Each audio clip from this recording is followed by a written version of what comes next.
Bismillahirrahmanirrahim. Assalamualaikum warahmatullahi wabarakatuh.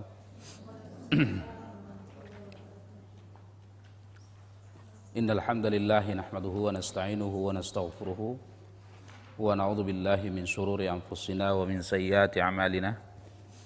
May yahdihillahu fala mudhillalah wa may yudlilhu fala hadiyalah.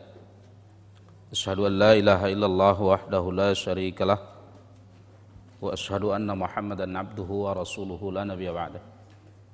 Allahumma salli ala Muhammadin wa ala alihi wa ashabihi ajma'in. Syukur pertama sekali kita panjatkan kehadirat Allah Subhanahu wa taala. Nah, bisa ke sini.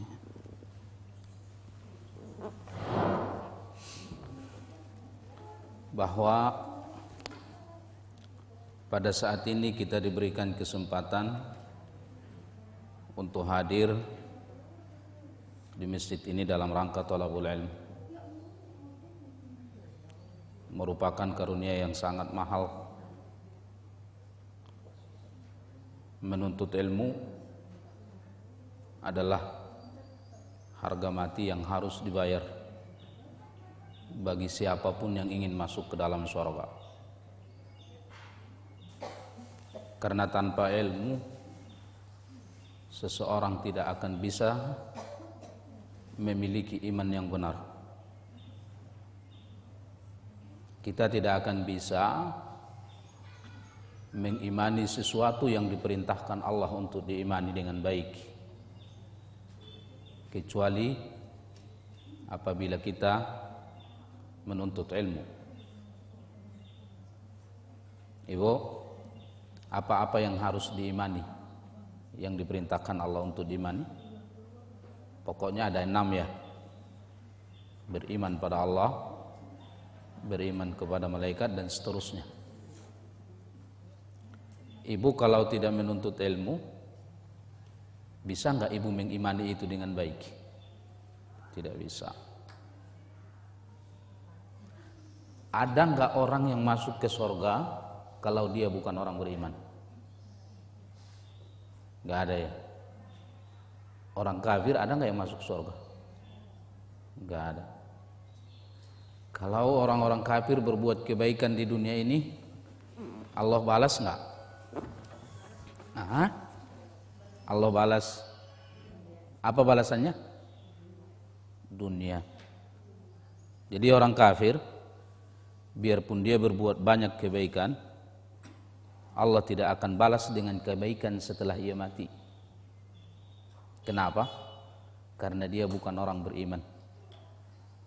Maka ketika orang-orang kafir masuk ke neraka, mereka disiksa habis-habisan di neraka oleh Allah Subhanahu wa taala. Allah Subhanahu wa taala katakan, hal thuwibal kufaru makanu ya'malun. Bukankah kalian orang-orang kafir ini dulu ketika di dunia, aku sudah balas apa yang kalian lakukan. Jadi kebaikan-kebaikan orang kafir Allah akan balas dengan kebaikan-kebaikan dunia. Setelah mati tidak ada lagi kebaikan bagi orang kafir. Tidak ada lagi kebaikan bagi orang kafir. Adapun orang yang beriman, kebaikan-kebaikannya Allah balas di dunia, dan Allah menyimpan pahalanya untuknya di akhirat nanti. Inilah manfaat daripada iman. Jadi yang jelas tidak ada orang yang masuk ke dalam surga kalau bukan orang beriman. Kalau orang yang masuk ke surga itu adalah hanya orang beriman, maka tidak ada nikmat yang paling mahal selain daripada menjadi orang beriman. Ada enggak nikmat yang paling mahal selain daripada iman? Enggak ada. Coba ibu bayangkan kita di dunia ini berapa tahun saja, iya kan? Lalu nanti kita mati, kita masuk ke kubur. Di kubur berapa tahun? Nggak usah umat Nabi Nuh ya nggak? Sahabat Rasul aja udah berapa abad? Udah berapa abad? Udah luar biasa. Tapi bagaimanapun kubur itu ada akhirnya. Iya kan? Manusia akan bangkit dari kuburnya setelah hari kiamat itu terjadi. Tapi setelah hari kiamat terjadi, surga dan neraka itu tidak ada lagi akhirnya. Tidak ada lagi akhirnya. Nah, semua itu menentukannya adalah hidup kita di dunia ini. Hidup kita di dunia ini. Modal kita adalah usia kita. Udah berapa usianya, Bu? Hah? Udah banyak. Perasaan udah tua apa belum?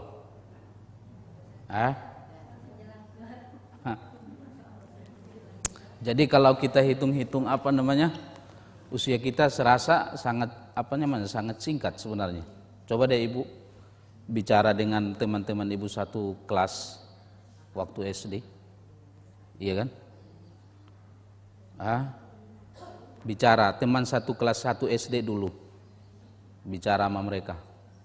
Perasaan kita kelas 1 SD itu baru kemarin. Iya kan? Saya kemarin pulang ke Medan ada reuni. Baru ini ada reuni dengan teman-teman satu pesantren. Nggak ada lagi yang kenal, Bu. Nggak ada yang kenal. Teman paling akrab, teman yang sama-sama tidur di asrama dulu lagi di pesantren nggak kenal. Yang kenal hanya satu, itu pun karena pernah ketemu di Saudi. Semua udah pada berowokan. Tapi begitu kita cerita tentang kita dulu mulai dari masuk ke pesantren itu, masih segar dalam ingatan. Masih ingat benar kita tidur di mana, lantainya masih itu juga. Kita kalau sholat di sop mana, masih ingat kita tempat kita berdiri, tempat kita memasak, masih ingat. Tapi begitu dihitung-hitung ternyata udah hampir 30 tahun. Ya kan? Nah, jadi Ibu juga begitu. Coba Ibu pikir ketika Ibu kelas 1 SD, itu perasaan sangat singkat. Tapi ternyata udah 40 tahun, udah 50 tahun, udah 30 tahun, tapi perasaan sangat singkat. Kira-kira sisanya nyampe segitu lagi nggak? Masih sisa nggak 30, 40, 50? Wallahu a'lam. Mungkin bisa nanti sore mau pulang kan gitu. Mungkin besok. Siapa yang jamin? Ada yang bisa jamin nanti pulang sampai ke rumahnya masih tetap hidup? Enggak ada. Jadi kalau begitu sisa hidup kita lah yang menjadi modal kita untuk menentukan hidup yang selama-lamanya. Dan rahmat Allah yang sangat luar biasa adalah menilai manusia seperti apa ia berakhir. Ketika Anda berhasil menjadi orang yang beriman dan orang yang husnul khatimah, maka insya Allah akan selamat selama-lamanya. Sebanyak apapun dosa di sana yang sudah lewat, apapun bentuk dosanya, sebanyak apapun itu dosa, kalau ibu bertaubat dengan baik, lalu ibu kembali kepada ketaatan dengan sungguh-sungguh, dan ibu berhasil husnul khatimah, maka akan selamat selama-lamanya insyaallah. Sahabat itu hampir bahkan secara rata-rata lebih dari separuh usia mereka habiskan dalam kekafiran. Iya kan? Umar lebih dari separuh usianya habis dalam kekafiran. Beliau adalah beringas, peminum khamar, bahkan pernah membunuh anaknya. Tapi begitu ia mendapatkan hidayah, dia benar-benar memperbaiki diri, dia benar-benar bersungguh-sungguh beribadah, dan dia berhasil manusia yang paling santun nomor 2 setelah Rasulullah, dan bahkan manusia terbaik nomor 2 setelah Rasulullah. Nah, jadi kalau begitu kesimpulannya adalah yang akan menentukan kehidupan kita yang selama-lamanya adalah tinggal hanya sisa usia kita, yang kita tidak tahu berapa lamanya itu. Dan lihat kasih sayang Allah Subhanahu wa taala bukan saja menilai manusia dari awal, tapi yang terpenting bagaimana manusia itu mengakhiri hidupnya. Kalau kita bisa mengakhiri hidup kita dengan husnul khatimah, selamat selama-lamanya. Kalau tidak, maka tidak selamat selama-lamanya. Dan ibu ingat apa yang dikatakan Rasulullah, bahwa seperti apa orang mati hidup, seperti itu ia akan mati. Seperti apa orang hidup, maka seperti itu ia akan mati. Oh, ada Ustadz orang enggak begitu lama dia jadi baik, atau dia mau mati dia mengucapkan 2 kalimat syahadat. Ada, itu bukan hal yang mustahil. Kalau hal yang begitu tidak mustahil, lalu bagaimana dengan ibu yang terus-menerus beribadah kepada Allah? Ya, seharusnya ibu lah yang harus lebih besar peluangnya menjadi husnul khatimah. Nah, jadi tidak ada yang paling penting bagi kita kecuali kita adalah terus-menerus memperbaiki diri sampai ke ujung. Kita harus semakin baik, semakin baik, semakin baik. Nah, itulah yang akan husnul khatimah. Modalnya itu semua apa? Modalnya itu semua adalah iman. Ya, modalnya itu semua adalah iman. Dan modal supaya bisa menjadi orang yang beriman itu apa? Menuntut ilmu. Menuntut ilmu. Maka dari itu Ibnul Qayyim al-Jauziyah mengatakan, tidak ada hal yang paling penting bagi setiap orang yang mengaku dirinya orang beriman selain daripada terus-menerus berpikir bagaimana supaya imannya tetap baik. Terus-menerus berpikir apa-apa yang menyebabkan imannya rusak sehingga ia bisa menghindar dari itu. Tidak ada yang paling penting dari itu. Kalau yang ada dalam otak kita itu bagaimana saya bisa makan, bagaimana saya bisa punya uang banyak, bagaimana saya bisa minum, punya tempat tidur, punya pakaian, bagaimana lawan jenis, bagaimana anak. Kira-kira ada bedanya dengan kambing nggak orang begitu, Bu? Saya mau nanya, kalau ibu yang ada dalam otak kita itu aja, begitu matahari terbit, yang ada dalam otak kita adalah bagaimana saya makan, minum, lawan jenis, anak, tempat tidur, pakaian. Kalau yang itu terus-menerus ada dalam otak manusia itu, dan itu saja yang ia cari, saya mau bertanya, apa ada beda dia dengan seekor kambing? Gak ada. Yang membedakan manusia ini dari binatang adalah akal mereka selalu mencari bagaimana mereka memiliki iman yang bagus. Ya, ketika ibu sudah dilahirkan ke dunia ini, hal-hal yang tadi semua sudah pasti. Sudah pasti. Ya. Rezeki ibu sudah ditentukan semuanya. Tidak ada orang yang hidup di dunia ini tapi rezekinya habis. Tidak ada itu. Dan tidak ada orang yang mati ternyata rezekinya masih sisa. Tidak ada. Kalau udah mati berarti rezeki habis, selesai. Kalau masih hidup rezeki masih ada, selesai. Yang tidak pasti itu adalah nama Anda tertulis di surga ataukah di neraka. Ya kan? Bersungguh-sungguh saja ibu beribadah pada Allah, tidak ada yang bisa jamin ibu masuk surga. Apalagi malas-malasan. Nah, maka dari itu tidak ada hal yang paling penting bagi setiap orang yang beriman kecuali merawat imannya terus. Dengan cara apa? Dengan cara menuntut ilmu. Ya Bu ya? Maka ibu lihat, pelan-pelan ibu perhatiin teman-teman ibu, orang yang tidak pernah, yang tidak mau menuntut ilmu. Apa ada kemuliaan dia? Apa dia orang terhormat? Enggak. Kalau yang ada dalam pikiran makanan, minuman, enggak akan ada kemuliaannya. Semakin orang itu berilmu, maka ia akan semakin mulia. Hanya disitulah letak kemuliaan seorang manusia. Ibu, kita bukan orang dunia. Yakin gak? Kalau begitu kita orang mana? Kita orang mana? Dua kemungkinan. Kalau bukan orang surga, orang neraka. Cuman itu. Jadi orang-orang yang tadi yang hanya mencari dunianya saja itu orang yang lupa dia orang mana. Dia kira dia orang dunia, bukan. Iya kan? Maka ketika ia mendapatkan nikmat, dia bangga habis-habisan. Karena menurut dia orang dunia. Ketika ia mendapatkan musibah, teriak habis-habisan. Karena menurut dia orang dunia. Ketika mendapatkan perintah, enggak dijalankan. Karena menurut dia itu mengganggu dunianya. Jadi, manusia ini kalau bukan orang sorga, dia adalah orang dunia. Yang ibu pingin yang mana itu? Kalau bukan orang sorga, orang neraka. Yang ibu pingin yang mana itu? Yang dua itu? Sorga atau neraka? Cuman apa namanya? Kayaknya keinginannya kurang kuat gitu, ngambang sorga gitu. Kalau dikasih uang yang banyak lalu disuruh milih uang atau sorga?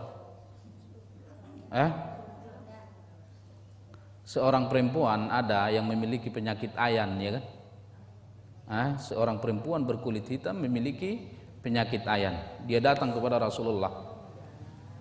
Apa kata dia? Ya Rasulullah, aku memiliki penyakit ayan. Tolong doakan supaya penyakit ayanku ini sembuh. Kalau Rasul yang mendoakan ya pasti sembuh. Apa kata Rasul? Aku doakan penyakit ayanmu sembuh, tapi engkau tidak dijamin masuk surga. Lalu aku tidak doakan penyakit ayanmu itu sembuh, engkau masuk surga. Pilih mana? Pilih mana? Ini perempuan mengatakan, tidak usah lagi doakan ya Rasulullah, yang penting saya masuk surga. Yang penting saya masuk surga. Gak usah doakan sembuh ayan saya, biarin. Cuman kalau ayan saya kambuh, itu selalu terbuka aurat saya ya Rasulullah. Tolong doakan kalau ayan saya kambuh, jangan lagi terbuka aurat saya. Lalu Rasulullah mendoakannya, sehingga kalau ayannya kambuh, auratnya tidak terbuka. Nah lihat, ini orang sangat ingin masuk surga. Biarin enggak sembuh penyakit ayannya. Ibu, tidak ada hal yang paling penting bagi setiap manusia selain daripada tujuan hidupnya. Tujuan hiduplah yang akan mendikte setiap perkataan dan perbuatan manusia. Lihat, Jakarta ini begitu pagi tiba bisingnya minta ampun, macetnya minta ampun. Macam-macam perbuatan orang. Berbeda-beda apa yang diusahakan orang. Kenapa itu terjadi? Karena berbeda-beda tujuan mereka hari ini. Kan begitu? Tidak ada hal yang paling penting bagi setiap manusia selain daripada tujuannya. Enggak ada. Kenapa orang itu habis-habisan berangkat subuh pulang tengah malam begitu setiap hari, tidak pernah capek, ntar tahu-tahu udah mati. Kita nggak tahu, siang setiap hari kita nggak pernah ngelihatnya. Udah lama saya nggak lihat Canu, udah di mana dia? Kan kamu udah tahu udah mati kan? Tiba-tiba udah mati aja. Nah jadi nggak pernah kenal lelah untuk mencari apa? Mencari dunia. Lihat, apa yang mereka tuju adalah uang, sehingga tidak ada capeknya dia. Kalau yang ibu tuju adalah hanya sorga, capek nggak beribadah? Cuman ibu tuh ya kalau ditanya pingin sorga nggak? Ya pingin. Ibu tahu nggak sorga itu kayak apa? Nggak tahu. Maka rasa inginnya itu lemah. Kemampuan beribadah pun lemah. Kemampuan beribadah pun lemah. Tidak ada hal yang paling penting selain daripada surga. Setiap nabi adalah menginginkan surga. Doa-doa setiap nabi adalah untuk meminta surga. Bahkan Yahudi dan Nasrani mendambakan surga. Bilal, lihat, dia disiksa habis-habisan, dipukulin, dijemur. Itu tidak ada lagi rasa sakit sedikit pun. Bahkan Al-Gojo yang menyiksa Bilal mengatakan, Bilal, tolong bilang Hubal sekali aja deh. Tolong. Kayaknya yang paling sakit sekarang ini bukan kamu yang disiksa, tapi kami yang menyiksa. Kenapa? Karena kalau Bilal sudah menikmati siksaan itu, karena apa yang ada dalam pikiran Bilal adalah sorga. Kalau ini algojo adalah dia sebenarnya udah capek nyiksa, cuman kalau berhenti nyiksa bosnya marah. Maka mereka bilang aja deh, satu kali aja bilang Hubal supaya kami berhenti menyiksa kamu. Kayaknya kami lebih sakit dari kamu yang disiksa. Nah ini orang kalau memiliki tujuan surga. Ammar bin Yasir, begitu ya masuk Islam, orang tuanya dua-duanya masuk Islam, ayahnya udah tua, ibunya udah nenek-nenek tua. Datang Abu Jahal, Abu Lahab, kata mereka, kamu kalau tidak mau mati, kembali dalam kekafiran, kembali kepada agama kita yang dulu. Kalau tidak mau, saya tombak, kata Abu Jahal. Siapa yang diancam? Nenek-nenek tua, ibunya Ammar bin Yasir. Rasulullah lewat. Apa kata Rasulullah? Sabaran ala Yasir, fa inna mau'idakumul jannah. Sabarlah wahai keluarga Yasir, Allah udah sediakan surga. Jadi ini nenek-nenek udah takut dengan tombaknya Abu Jahal karena ingin surga. Dan memang benaran dia ditombak Abu Jahal. Abu Jahal mengatakan, katakan Hubal, ini nenek-nenek enggak mau. Kalau kamu tidak mau mengatakan Hubal, saya tombak, kamu akan mati. Dia ludahin wajah Abu Jahal. Tidak ada yang paling penting bagi dia selain daripada sorga. Ini nenek-nenek, lalu dia ditombak, dia mati. Ini adalah perempuan yang pertama sekali syahidah. Ayahnya Ammar bin Yasir hanya mengatakan Hubal satu kali, dia tidak mau mengatakan itu, sehingga ia digantung, ia mati dalam tiang gantungan. Lihat, mudah bagi mereka menghadapi kematian sekalipun hanya karena apa yang dikatakan Rasul, sabaran ala Yasir fa inna mau'idakumul jannah. Sabarlah wahai keluarga Yasir, karena Allah sudah sediakan bagi kalian surga. Mati di tiang gantungan dan ditombak itu kecil bagi mereka. Hanya ada yang satu di dalam otak mereka, bagaimana bisa masuk surga. Kenapa berat bagi kita sholat doang? Berat bagi kita menuntut ilmu. Ada yang nyesal nggak yang datang menuntut ilmu nih? Itulah tujuan penciptaan seluruh makhluk. Allah ciptakan langit, Allah ciptakan bumi, Allah ciptakan surga, Allah ciptakan neraka, Allah turunkan setiap wahyu, Allah utus setiap rasul. Ya, semua apa yang ada.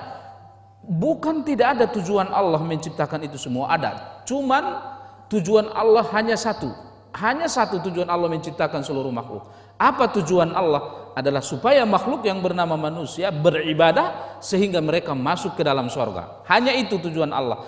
Kalau ibu tidak samakan tujuan ibu dengan tujuan Allah dalam kehidupan dunia, tidak akan pernah baik. Tidak akan pernah.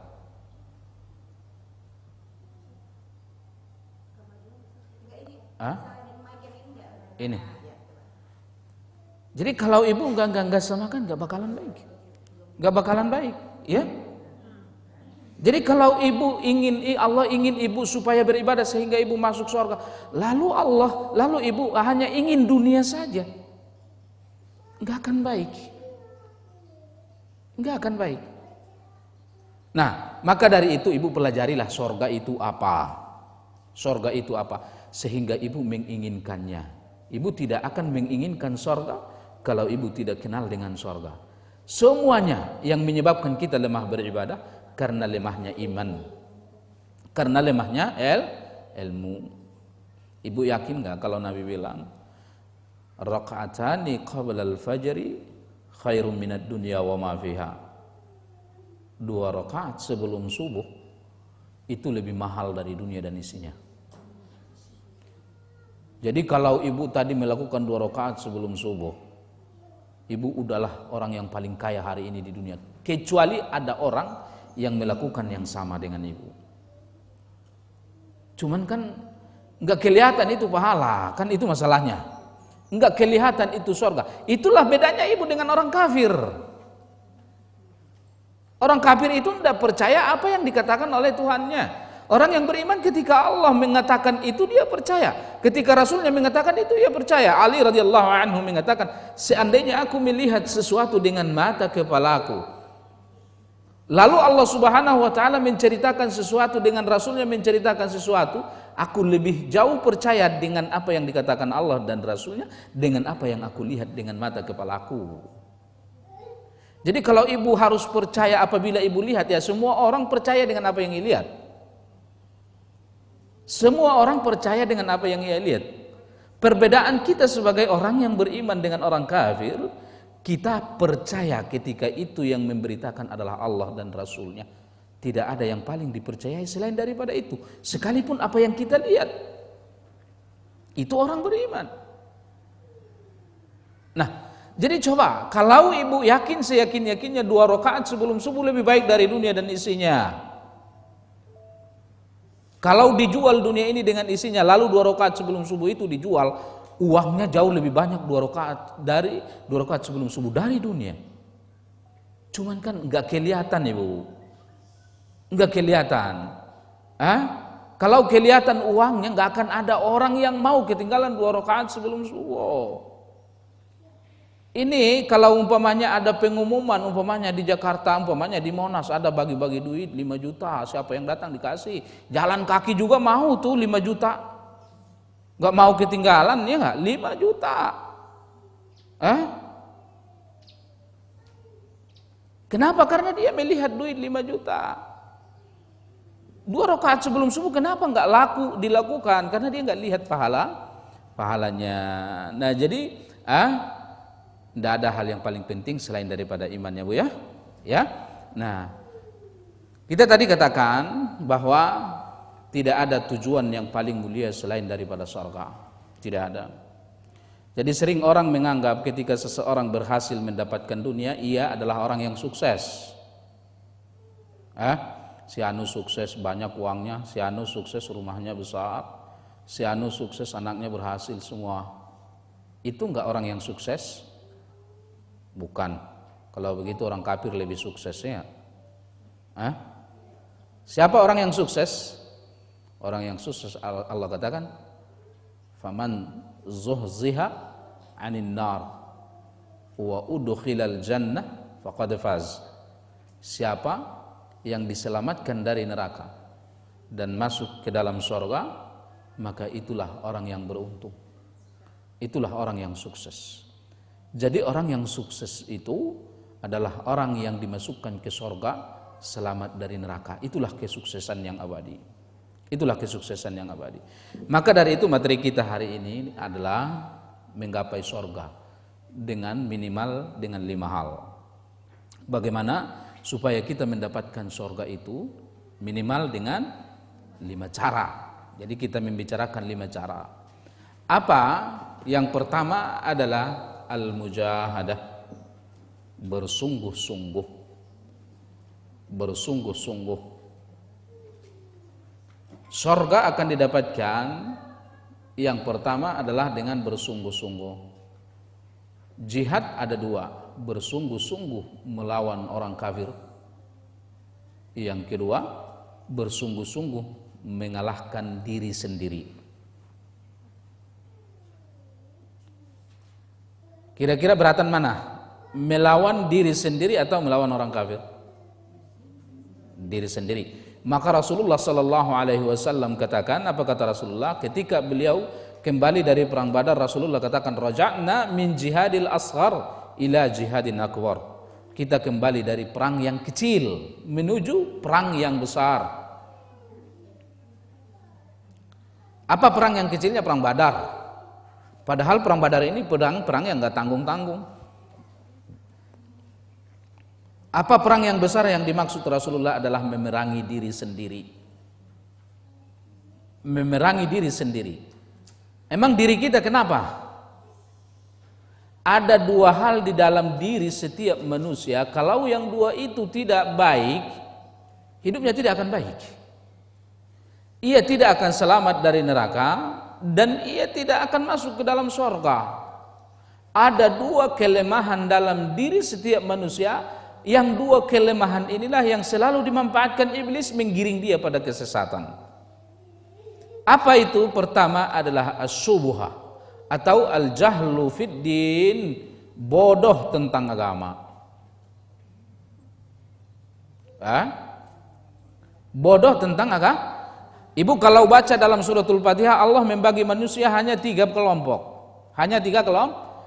Kelompok yang pertama adalah ihdinas siratal mustaqim. Ya Allah, tunjukilah kami ke jalan yang lurus. Siratal ladzina an'amta alaihim, jalan orang yang kau beri nikmat. Nah, jadi orang yang paling baik adalah orang yang Allah beri nikmat. Ini. Siapa itu? Adalah orang yang ada di siratal mustaqim. Orang yang hidupnya dituntun oleh wahyu. Itu yang dinamakan orang yang mendapatkan nikmat. Orang kalau tidak berilmu dan beramal, itu bukanlah seorang manusia dalam pandangan Allah. Itu tidak lebih dari sebuah bangkai dalam pandangan Allah. Ya? Maka ketika Umar masuk ke dalam Islam, Allah menurunkan ayat apa kata Allah, afaman kana mayyitan fa ahyainahu wa ja'alna lahu nura. Bukankah selama ini Umar mati? Fa ahyainahu, lalu aku hidupkan dia. Kenapa? Karena ia sudah menjadi orang beriman. Ia sudah menjalankan Al-Qur'an. Wa ja'alna lahu nura, aku berikan kepada dia cahaya. Apa itu Al-Qur'an? Jadi tanpa Al-Qur'an, kita adalah tidak ubahnya hidup dalam kegelapan yang tidak mengerti apa yang harus kita lakukan. Tapi kalau ibu punya Al-Quran, ibu berilmu tentang agama, adalah seperti ibu melakukan perjalanan. Karena ibu melakukan perjalanan, ibu perlu cahaya karena ini kegelapan malam. Lalu ketika di jalan ada lubang, depan ada lubang, ibu bisa minggir. Di pinggir ada jurang, enggak terlalu pinggir, kedengahan dikit. Nah, ini orang yang berilmu. Ini orang yang berilmu. Nah, jadi itulah yang dinamakan dengan kelompok yang pertama, orang yang diberi Allah nikmat. Siapa itu? Adalah orang yang berjalan di atas dunia ini sesuai dengan tuntunan wahyu. Kalau tidak sesuai dengan tuntunan wahyu, maka ia bukan orang yang mendapatkan nikmat. Maka Allah katakan dalam Al-Quran, ihdinas siratal mustaqim, siratal ladzina an'amta alaihim. Ya Allah, tunjukilah aku ke jalan yang lurus, yaitu jalan orang yang kau beri nikmat. Lihat ayatnya tidak ihdinas siratal ladzina an'amta alaihim. Allah tidak katakan begitu. Ya Allah, tunjukilah aku kepada jalan orang yang kau beri nikmat. Tidak. Karena apa? Karena mereka juga dinamakan orang yang diberi nikmat karena mereka adalah berjalan sesuai dengan wahyu, hidup sesuai dengan wahyu. Kalau mereka tidak menjalankan wahyu, mereka tidak dinamakan Allah orang yang mendapatkan nikmat. Siapa yang dinamakan mendapatkan nikmat itu yang dimaksud Allah? Minan nabiyyina was-siddiqina was-syuhada'i was-salihin. Para nabi, para siddiqin, para syuhada dan orang-orang salih. Itulah yang dimaksud orang yang mendapat nikmat. Itulah yang dimaksud orang yang mendapat nikmat. Kenapa? Karena mereka hidup dengan Al-Quran. Kelompok yang kedua, ghairil maghdubi alaihim, bukan orang yang kau marahi. Siapa itu? Al-Yahud, orang yang berilmu tapi tidak beramal, gak ada manfaatnya.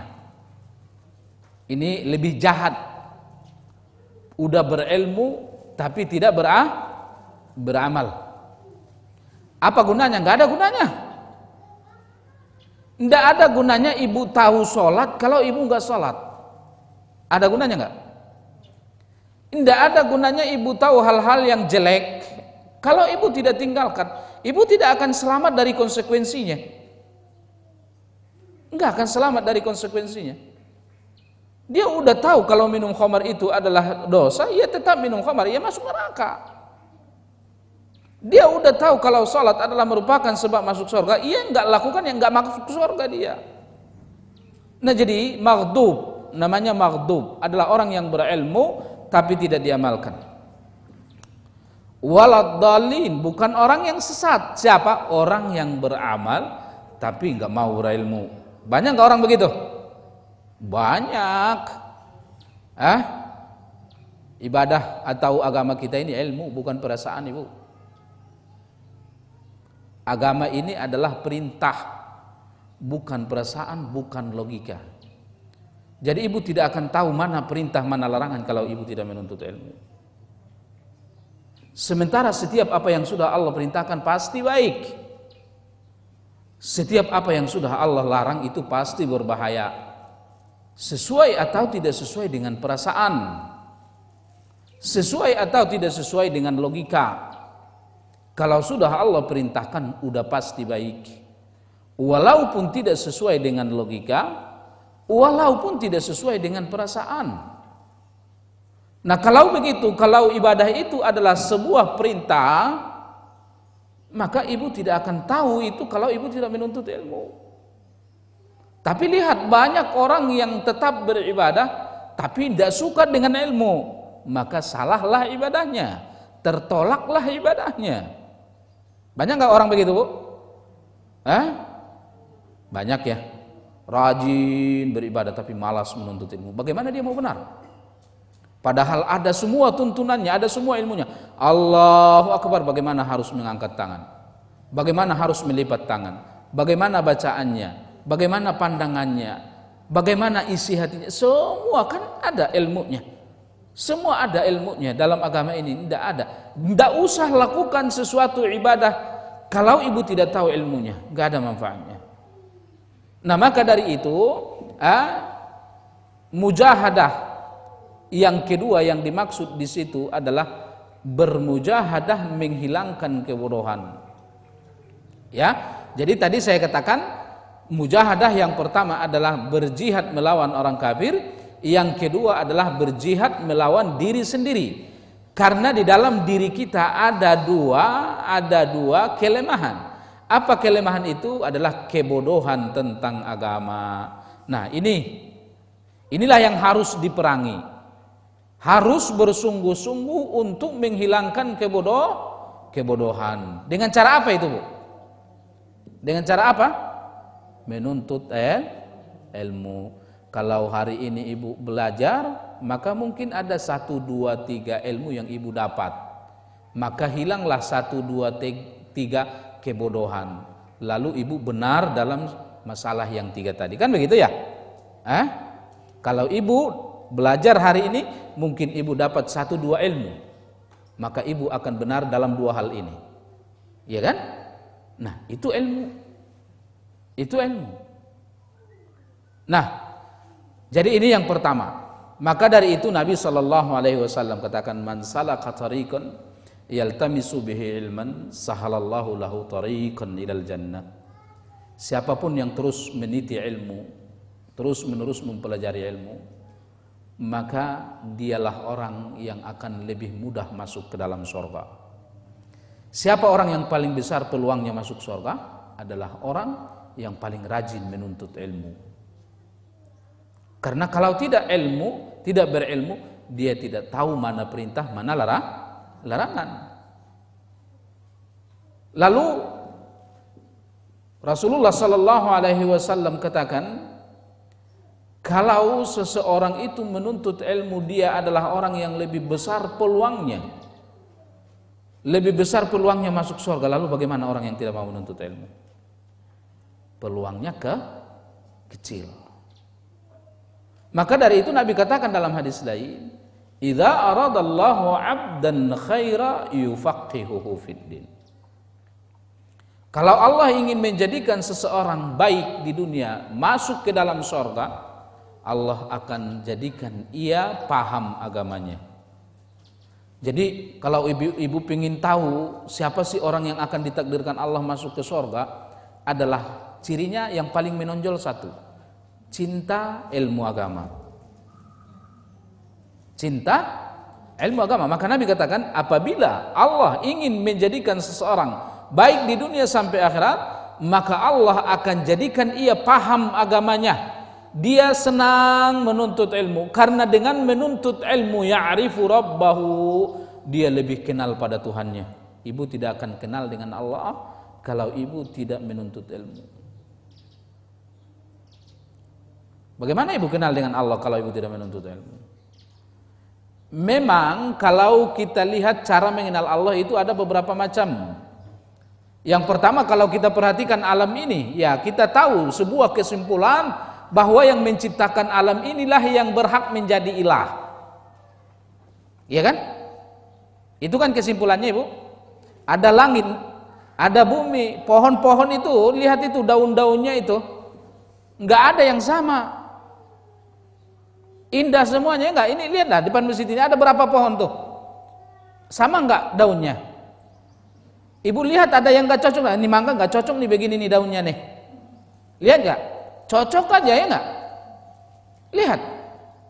Lalu kesimpulannya apa? Ada yang menciptakan itu. Siapa yang menciptakan itu? Itulah yang berhak menjadi ilah. Itulah yang berhak menjadi ilah. Tidak ada orang sepintar apapun yang bisa membuat sehelai daun saja.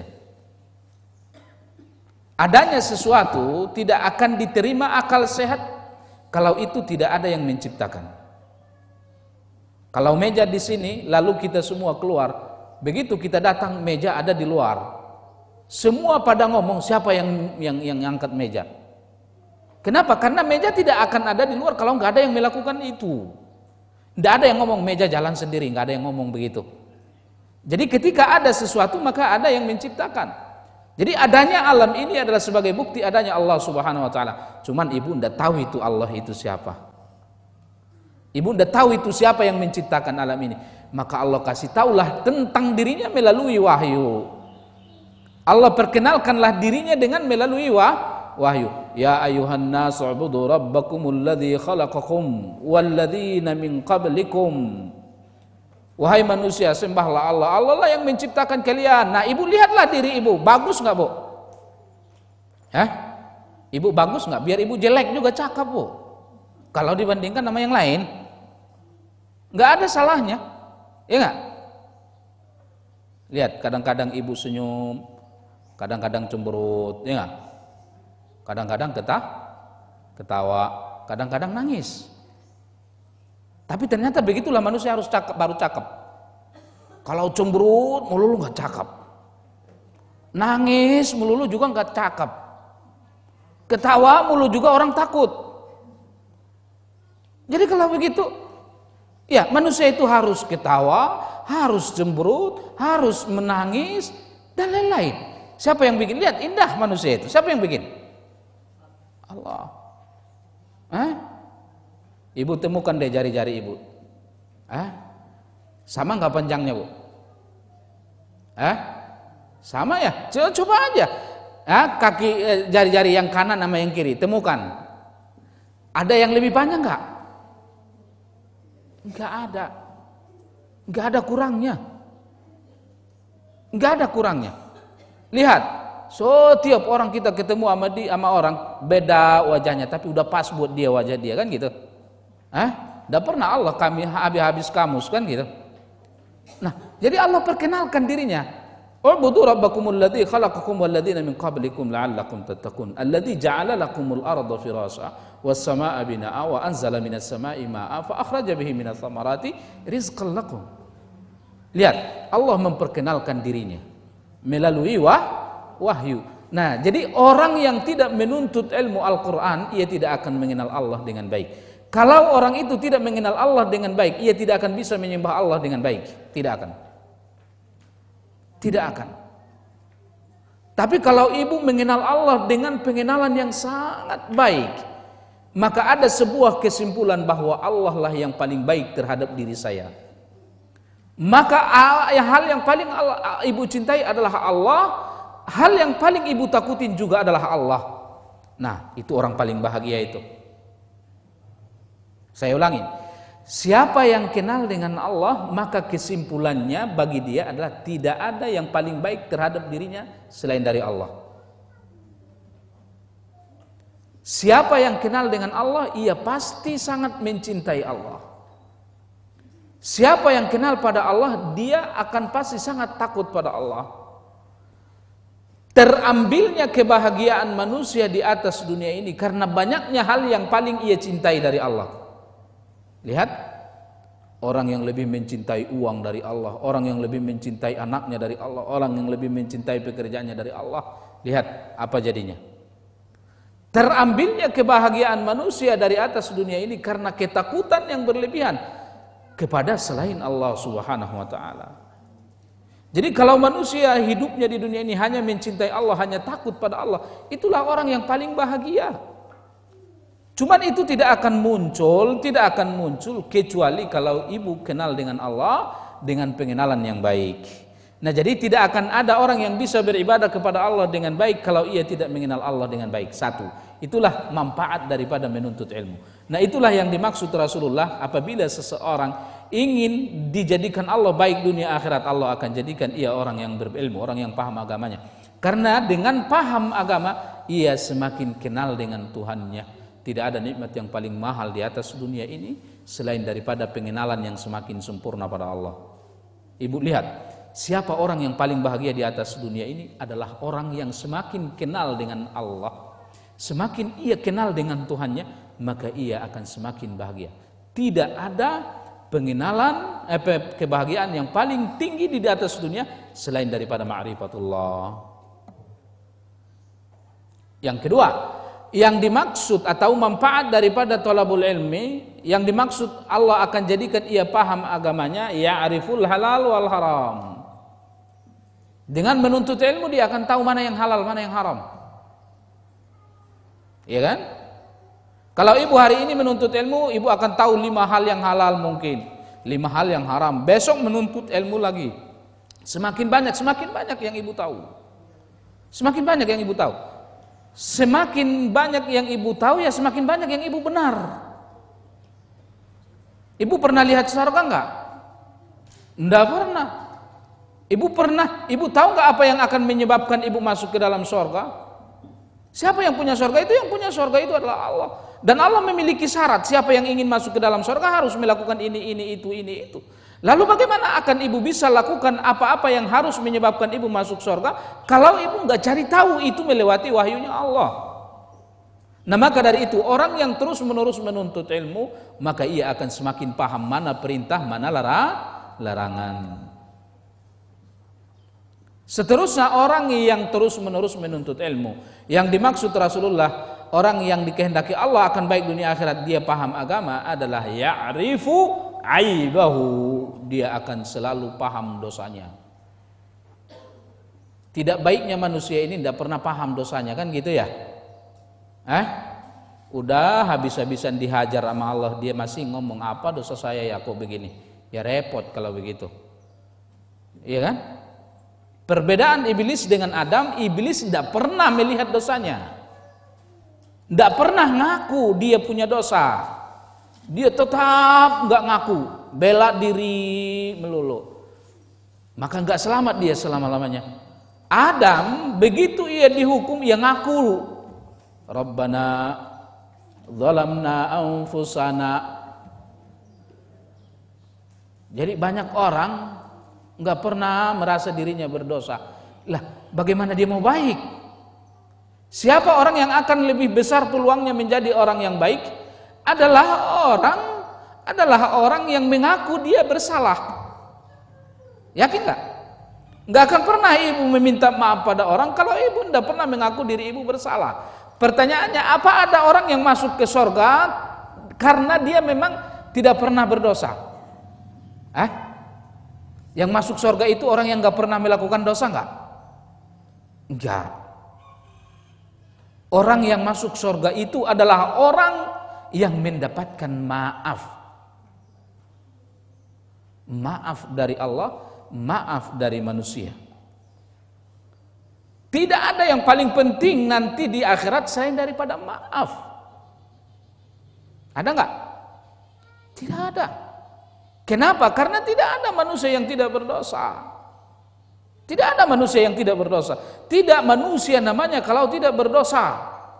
Kalau tidak bersalah kepada Allah, tidak bersalah kepada manusia.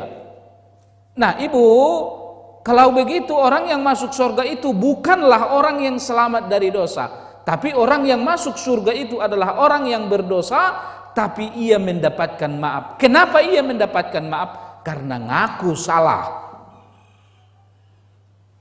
Gak akan pernah orang mendapatkan maaf kalau nggak ngaku-ngaku salah. Kalau ibu punya pembantu nyuri uang, ibu tahu dia yang nyuri. Ibu udah kesal, ibu tahu dia yang nyuri, cuman ibu sembunyiin. Dia ngomong, "Bu, mana tahu duit ibu yang hilang, saya yang nyuri. Mohon maaf ya Bu ya." Ibu maafin nggak? Padahal ibu tahu dia yang nyuri. Tapi ngomongnya begitu, ibu, mana tahu yang nyuri uang ibu itu saya. Itu kan mana tahu nggak ngaku kan? Bela diri, udah nggak, kita udah tahu dia yang ngambil. Kalau dia ngomong ibu, dia nangis ibu, yang ngambil duit ibu itu saya nggak makan kemarin, mohon maaf ya bu. Ibu mau ngomong apa lagi? Ibu akan pasti maafkan, ibu akan kasihan. Nah ini yang dilakukan oleh Adam. Adam mengatakan, Rabbana zalamna anfusana, wahai Tuhanku, aku telah melakukan banyak kesalahan. Kalau engkau tidak ampuni, maka aku akan pasti benar-benar rugi. Ini banyak orang yang berdoa, ya Allah, seandainya saya berdosa, maafkanlah saya. Gak dimaafkan Allah itu, gak ngaku. Ya Allah, kalaulah saja saya punya kesalahan, enak banget. Kalaulah saja saya punya kesalahan, maka maafkanlah saya. Enggak dimaafkan Allah. Allah tahu dia banyak dosa, tapi enggak ngaku. Dia bilang kalaulah saja, seandainya. Ngomong aja, ya Allah, aku banyak dosa. Kalau engkau tidak maafkan aku akan habis. Seperti yang dikatakan Adam, Allah maafkan dia. Jadi kalau begitu, siapa orang yang paling besar kemungkinannya mendapatkan maaf di akhirat? Siapa orang yang paling besar peluangnya untuk menjadi orang baik? Adalah orang yang selalu menyadari kesalahannya. Dan ini sangat sulit kecuali orang yang paham tentang agamanya. Ya, jadi ibu, kalau kita sudah dihukum Allah, itu apa sebabnya ibu? Dosa. Tapi begitu Allah hukum, ibu bilang, dosa saya apa sih? Kan saya pernah begitu. Jadi ada teman saya, jamaah saya juga, jadi dia banyak masalah. Akhirnya suaminya benarin atap plafon, jatuh ke bawah. Saya ditelepon, tolong Ustaz ke sini. Habis ini suami saya datang, nangis. Apa sih Ustaz, dosa keluarga kami kok begini? Repot kalau udah begitu. Enggak begitu. Kalau dia enggak mengaku berdosa, dia tidak akan meminta maaf. Kalau tidak meminta maaf, tidak akan mendapat maaf. Kalau tidak mendapat maaf, maka tidak selamat dari konsekuensi dosa. Apa ada jawaban hukuman itu selain daripada kesalahan menjadi sebabnya? Tidak ada. Tidak ada yang menjadi jawaban. Terjadinya sebuah hukuman adalah karena kesalahan. Kalau mau selamat dari hukuman, ya harus memperbaiki kesalahan. Dan tidak akan ada orang yang mau memperbaiki kesalahannya kecuali orang yang mengakui kesalahannya. Ya bu ya? Nah, siapa orang yang paling berilmu, dia akan paling mudah mengakui kesalahannya. Orang yang paham agama itu maksudnya apa? Yang paham agama itu maksudnya adalah ya'rifu aduwahu, paham musuhnya. Orang Islam banyak nggak paham musuhnya. Dia kira musuhnya kalau enggak satu pengajian sama dia, ya enggak? Dia kira musuhnya kalau enggak satu partai sama dia. Dia kira musuhnya kalau enggak satu ustadz sama dia. Ini orang Islam sekarang begitu tuh. Saling menyesatkan. Enggak usah belajar sama ustadznya itu begini. Enggak usah. Jadi kerjaan begitu. Jadi mengaku sebagai orang beriman, mengaku sebagai orang ahli menuntut ilmu, tapi enggak ngerti musuhnya siapa. Siapa sih musuh manusia yang beriman? Syaitan. Tidak ada musuh kita selain daripada syaitan dan manusia-manusia yang mengikuti langkah-langkah syaitan. Kalau orang beriman bukan musuh kita. Tapi lihat, syaitan itu berhasil mengelabui kita. Sehingga orang beriman ini menganggap musuhnya adalah orang yang beriman lainnya, syaitan temannya. Kan gitu? Syaitan temannya. Nah, jadi lihat, orang beriman memusuhi orang yang beriman berteman dengan syaitan. Jadi kalau udah begitu repot. Jadi tidak ada musuh kita selain daripada syaitan. Nah, semakin orang berilmu, maka ia akan semakin tahu jebakan-jebakan syaitan. Nah, ini adalah manfaat daripada ilmu. Yang kedua, apa kelemahan manusia yang ada di dalam dirinya yang dimanfaatkan syaitan adalah mujahadah, bersungguh-sungguh mengalahkan syahwat. Bersungguh-sungguh mengalahkan syahwat. Ibu, diri kita ini terdiri dari dua unsur, ruhiyah, jasadiyah, benar nggak? Ibu kalau udah ruhnya keluar dari jasadnya, bapaknya masih mau nggak? Iya mati. Ruh keluar dari jasad, mau nggak? Kira-kira kalau ruh ibu udah keluar dari jasad ibu, padahal ini rumah bapak dan ibu yang nyarinya kan gitu. Orang bilang, Pak ini ibu biarin dulu ya di rumah ini, kan ini juga rumah dia, 2 minggu aja. Suaminya nggak akan bolehin loh. Orang akan takut, kenapa? Karena dia tidak lagi utuh menjadi seorang manusia. Kenapa? Karena ruhnya sudah keluar. Jadi manusia akan dinamakan manusia utuh ketika jasadnya masih ada, ruhnya masih ada. Iya kan? Nah, cuman karena kita hidup di dunia ini, kebutuhan jasadiah kita ini lebih menonjol dari kebutuhan rohiyah. Kebutuhan jasadiah lebih menonjol dari kebutuhan rohiyah. Apa kebutuhan jasad kita? Kebutuhan jasad kita pakaian, makanan, minuman, lawan jenis, harta, anak kan? Zuyyina lin-nasi hubbus syahawat minan nisa wal banin wal qanatiril muqantarah sampai. Inilah kebutuhan yang menjadi kebutuhan jasad manusia. Sementara ketika manusia di dunia yang paling dominan di sini adalah jasadnya. Padahal sebenarnya dia tidak jadi manusia kalau ia tidak punya ruh. Nah, maka dari itu kebutuhan syahwat di atas dunia ini lebih kuat. Kebutuhan syahwat di atas dunia ini lebih menonjol dari kebutuhan roh. Kebutuhan roh apa? Beragama. Kebutuhan syahwat ya yang tadi, makanan, minuman, pakaian, lawan jenis, rumah dan lain-lain. Ya itu kebutuhan syahwat tuh. Kebutuhan roh kita adalah beribadah kepada Allah Subhanahu wa taala. Nah, ini. Nah, maka dari itu lihat ketika kebutuhan syahwat itu kita lihat itu adalah semuanya adalah merupakan kebutuhan fisik kita. Maka sangat berat bagi kita melawan syahwat kita. Sangat berat bagi kita melawan syahwat kita. Satu, yang kedua, setiap yang menyebabkan masuk surga itu syahwat tidak suka. Ya kan? Syahwat tidak suka salat. Syahwat tidak suka puasa. Syahwat tidak suka sedekah.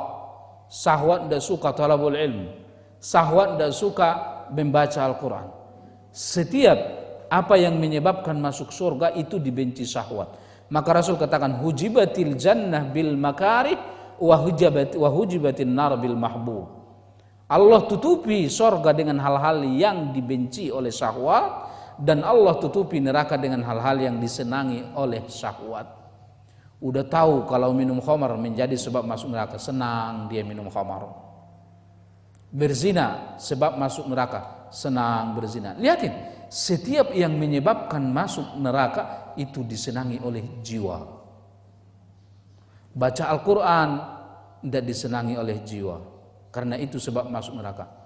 Ngobrol fitnah disenangi oleh jiwa, walaupun berjam-jam kuat melakukan itu. Itulah syahwat. Jadi syahwat itu tidak pernah suka dengan hal-hal yang menyebabkan orang masuk surga. Dan dia sangat senang kepada hal-hal yang menyebabkan masuk neraka. Allah bikin sengaja seperti itu karena bentuk ujian bagi kita. Maka dari itu tugas kita di dunia ini adalah pertama bersungguh-sungguh menghilangkan kebodohan dengan menuntut ilmu, bersungguh-sungguh melawan syahwat. Syahwat tidak senang salat. Kalau ibu mau masuk surga harus lawan tuh syahwat. Saya harus salat. Syahwat tidak senang thalabul ilmi. Kalau mau masuk surga saya harus menuntut ilmu. Nah, itu tidak mudah. Maka dinamakan dengan bermujahadah. Maka Allah katakan dalam ayat lain, alladzina jahadu fina walladzina jahadu fina lanahdiyanna lahum subulana. Lihat di sini ayat Allah gandengkan kalimat jihad dengan hidayah. Walladzina jahadu fina. Orang-orang yang bersungguh-sungguh di jalan kami, bersungguh-sungguh melawan orang kafir, bersungguh-sungguh mengalahkan kebodohan, bersungguh-sungguh melawan syahwat, lanahdiyanna, benar-benar kami akan beri dia hidayah. Benar-benar kami akan memudahkan dia menempuh jalan kami. Artinya sejauh mana hidayah yang akan didapatkan seseorang adalah sejauh mana kesungguhan dia dalam menuntut ilmu, sejauh mana kesungguhan dia dalam mengalahkan syahwatnya. Maka lihat, buktikan, semakin ibu sungguh-sungguh menuntut ilmu, semakin ibu sungguh-sungguh mengalahkan syahwat, maka semakin mampu ibu beribadah. Semakin mampu ibu beribadah, semakin mampu ibu meninggalkan maksiat. Lihat aja, itu pasti. Ya, semakin sungguh-sungguh ibu menuntut ilmu, semakin sungguh-sungguh ibu mengalahkan syahwat, maka semakin banyak ibadah yang ibu bisa lakukan. Semakin banyak ibadah yang ibu bisa lakukan, semakin banyak maksiat yang ibu bisa tinggalkan. Ya. Nah, jadi enggak mudah melakukan ibadah itu. Karena kalau beribadah ibu masuk surga, enggak ada yang paling mahal selain dari surga. Dibutuhkan kesungguhan. Ya, nah ini yang pertama adalah al-mujahadah. Jadi bersungguh-sungguh menuntut ilmu, bersungguh-sungguh melawan syahwat, bersungguh-sungguh beribadah, ya. Nah, itu yang dimaksud dengan mujahadah. Ya, yang kedua, cara untuk mendapatkan surga itu adalah istiqamah. Istiqamah. Ibu tahu istiqamah apa? Istiqamah itu apa, Bu? Terus menerus, bagus dari segi bahasa. Kalau ada orang yang minum khamar terus menerus, ada orang yang konsisten minum khamar dinamakan istiqomah enggak? Bagus. Jadi yang dinamakan istiqomah adalah dawamu ta'ah, terus menerus melakukan ketaatan. Jadi dari segi bahasa istiqomah adalah al-istimrar, terus menerus konsekuen. Tapi tidak boleh kalimat istiqamah dikatakan atau dipakai pada setiap sesuatu yang konsisten.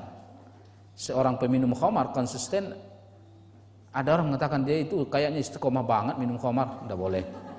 Iya kan? Dari segi bahasa iya, tapi istiqamah adalah dawamu ta'ah, orang yang konsisten, orang yang terus menerus melakukan ketaatan. Orang yang terus-menerus melakukan ketaatan. Ibu terus-menerus melakukan ketaatan, itulah orang yang akan masuk surga. Jadi kalau ibu mau pingin masuk surga, ibu harus konsekuen, ibu harus konsisten, harus terus-menerus beribadah sampai mati. Kuat gak, ibu?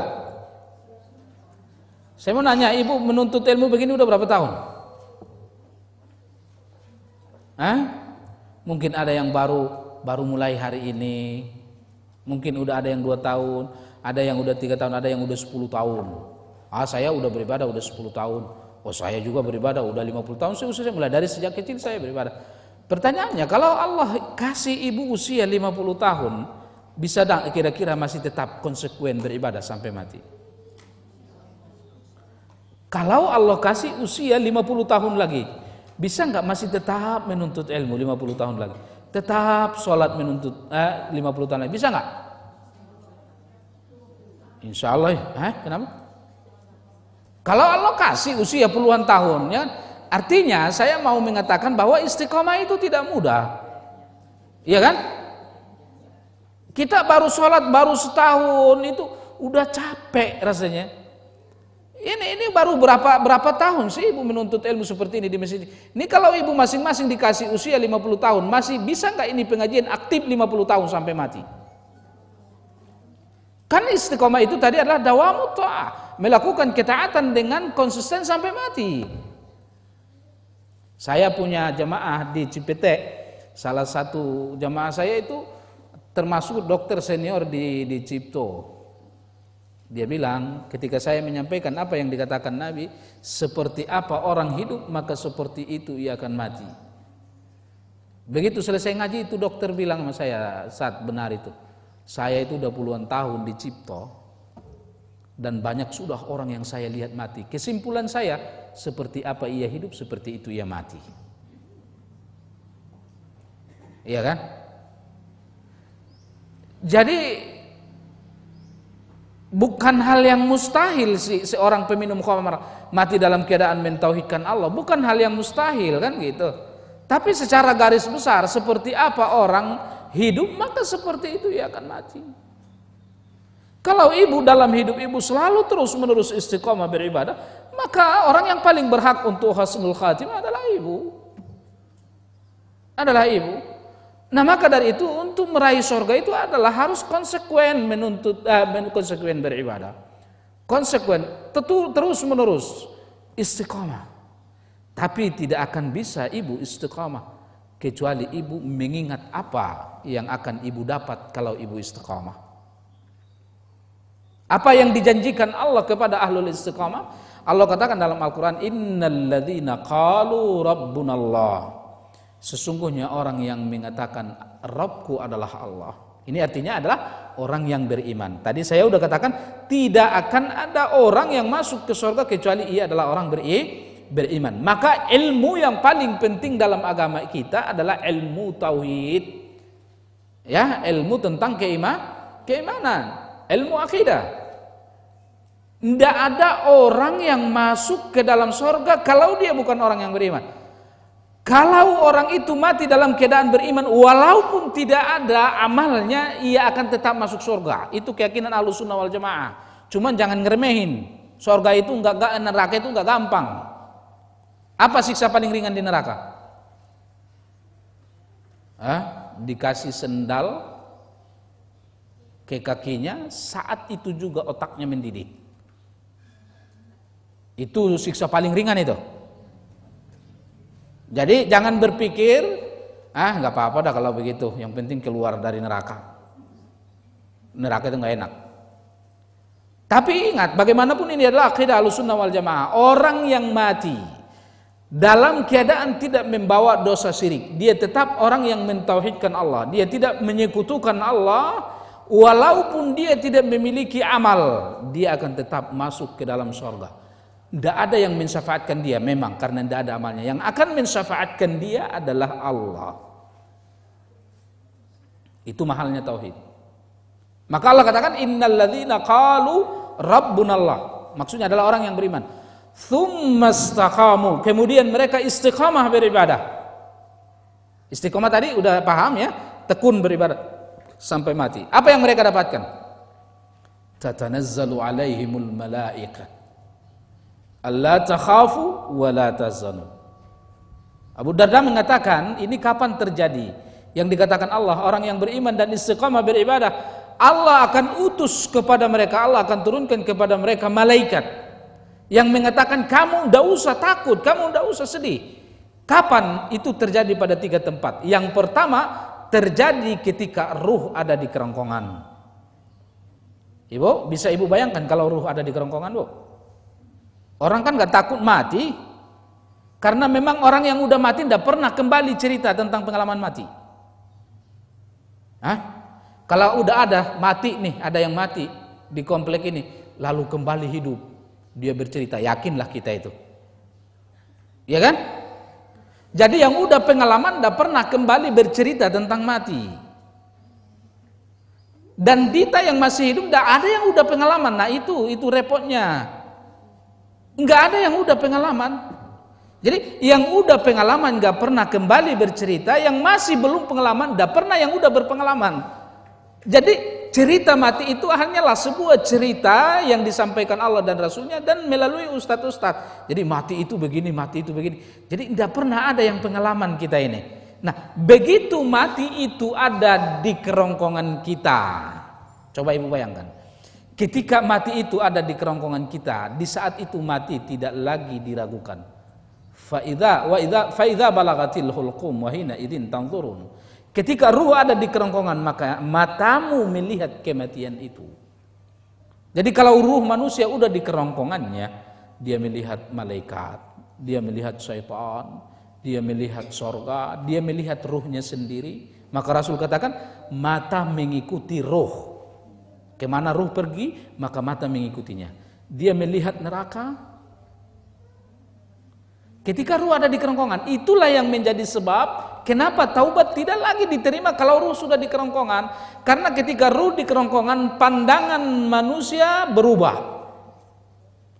Semua tadi, malaikat, syaitan, ruh, surga, neraka, ketika di dunia ini adalah sebuah teori ilmi saja, sebuah ilmu saja yang wajib dipercayai. Ketika ruh ada di kerongkongan, maka ilmu ini berubah menjadi ainul yakin. Sesuatu yang dilihat mata dengan nyata. Sesuatu yang dilihat mata manusia, ia tidak akan merugikannya, meragukannya. Itu tadi yang saya katakan. Coba Anda bayangkan ketika ruh Anda di kerongkongan Anda melihat ruh Anda melihat malaikat yang akan mencabut nyawa. Muncullah rasa takut yang sesungguhnya. Nggak ragu lagi, nanti mau baring saya di ruang tamu, nanti tetangga mau datang, ntar malam pertama dikubur, nanti 2 datang malaikat, dia lihat anaknya masih punya apa? Ibu saya masih hidup nih, ini anak saya mau tinggal, suami mau tinggal, di bank ada berapa lagi uang, mobil buat siapa, suami mau nikah sama siapa nih? Muncullah rasa takut terhadap hal-hal yang akan datang. Takut mati, takut kubur, takut malaikat. Karena gak ragu lagi karena mata udah melihat. Muncul rasa sedih yang sesungguhnya. Ini anak, ini rumah, harta semua akan tinggal. Semua akan tinggal. Tidak ada lagi keraguan sedikit pun. Maka muncul ketakutan yang sesungguhnya, kesedihan yang sesungguhnya. Seperti apapun yang ibu pernah rasakan rasa takut di atas dunia ini, itu nggak ada apa-apanya dengan rasa takut saat itu. Walanabluwannakum bisyai'im minal khauf. Kami akan pasti uji setiap manusia, kata Allah, bisyai'im minal khauf, hanya dengan sedikit rasa takut. Rasa takut yang sesungguhnya kapan? Ketika hendak mati, ketika tadi. Itu yang pertama. Coba ibu bayangkan ketika kondisi itu muncul. Muncullah rasa takut yang sesungguhnya. Dia terbayang sudah hal-hal yang akan terjadi setelah ia mati. Rasa sedih yang sesungguhnya, ia terbayang dunia yang selama ini ia ada di dalamnya, ia harus tinggalkan itu semua. Inilah rasa takut dan rasa sedih yang sesungguhnya di saat ruh ada di kerongkongan. Orang beriman di saat itu yang istiqamah beribadah kepada Allah, tatanazzalu alaihimul malaika alla takhafu wa la tahzanu. Allah turunkan kepada mereka malaikat untuk menghilangkan rasa takut, rasa sedih itu. Yang pertama yang muncul dalam keadaan seperti itu, apa dulu yang muncul? Iblis. Iblis yang muncul. Dia berubah menjadi orang-orang dekat kita yang udah mati. Ibu kita, ayah kita. Iblis itu datang, nah saya ibumu. Oh iya ibu saya. Dia lihat ibunya. Saya kan udah mati duluan. Anakku, yang dulu sekolahin kamu ke pesantren ibu. Yang dulu ngajarin kamu sholat ibu. Yang dulu maksa kamu belajar ibu. Yang dulu bilang Islam yang paling benar adalah ibu. Ini ibu udah mati duluan nak. Ternyata Islam itu udah benar. Inilah yang dimaksud di dalam doa kalau kita salat dalam tahiyat akhir. Allahumma inni a'udzubika min adzabi jahannam. Ya Allah, aku berlindung kepadamu dari azab jahannam. Saya kira semua kita mau, biarpun kita miskin habis-habisan, tapi asal Allah jamin masuk surga, mau. Karena memang tidak ada tujuan selain daripada surga, selamat dari neraka. Allahumma inni a'udzubika min adzabi jahannam. Ya Allah, aku berlindung kepadamu dari azab neraka jahannam. Kalau tidak masuk neraka jahannam, yang enggak ada jawaban masuk surga, kan gitu. Wa a'udzubika min adzabil qabr. Aku berlindung kepadamu dari azab kubur. Saya katakan tadi, ibu di dunia ini sulit, sakit hanya 60-70 tahun. Itu sangat singkat. Saya sangat singkat. Saya yakin kalau ada yang ngomong sama ibu, Allah kasih usia 150 tahun, ibu juga nggak mau. Anak ibu akan bosan, nih ibu saya kapan mati? Udah 150 tahun, ibu akan bosan di dunia ini, apalagi orang lain. Ya. Maka banyak orang yang nanya, Ustaz, ini ibu saya kasihan ini udah 100 tahun, boleh nggak didoakan dia mati aja? Jadi nggak enak hidup di dunia ini 100 tahun aja. Jadi kita di sini hanya 70, 80 tahun dan lain-lain. Dan kalau dikubur, coba apa bilang Apa bisa bilang 100, 200, 1000, 1 juta, 1 triliun tahun? Wallahu alam. Tapi bagaimanapun azab kubur ada akhirnya. Maka siksa nomor 2 setelah azab neraka adalah azab kubur. Wa a'udzubika min adzabil qabr. Wa a'udzubika min fitnatil mahya wal mamat. Aku berlindung kepadamu dari fitnah dunia dan fitnah kematian. Fitnah kematian ada 2. Fitnah dunia ada 2. Apa fitnah dunia? Fitnah dunia itu tadi yang saya katakan, al-jahlu fid din, as-syahwat, as-subha, as-syahwat. Nah, itu tadi yang saya katakan, harus bersungguh-sungguh melawan kebodohan, menghilangkan kebodohan, bersungguh-sungguh melawan syahwat. Inilah fitnah dunia. 2 kelemahan inilah yang dimanfaatkan iblis menggiring manusia ke neraka. Jadi kalau ibu di dunia ini selamat dari kebodohan, selamat dari syahwat, maka ibu akan selamat dari fitnah kematian, selamat dari azab kubur, selamat dari neraka. Modalnya hanya 1, ibu selamat dari fitnah dunia. Fitnah dunia apa tadi? Bodoh tentang agama dan syahwat yang tidak terkendali. Fitnah kematian itu apa? Fitnah kematian itu juga ada 2. Berakhir enggak dia, berhasil enggak dia keluar dari gerbang terakhir dunia ini dengan tauhid? Mati enggak dia dalam keadaan mentauhidkan Allah? Kalau mati dalam mentauhidkan Allah, maka ia adalah orang yang selamat dari fitnah kematian. Tapi ujiannya seperti itu tadi. Datanglah setan yang berubah menjadi ibunya, datang lagi setan berubah menjadi ayahnya. Nah, iya benar itu yang dikatakan ibumu, engkau lahir dari rahimnya, aku habis-habisan cari makanmu. Nah, ndak pernah aku dulu ketika di dunia mengajari engkau agar supaya engkau jangan menjadi pemeluk Islam. Tapi ternyata nih ayah udah mati, Islam itu ndak benar. Nah, datang teman-temannya yang dekat ketika di dunia yang udah mati.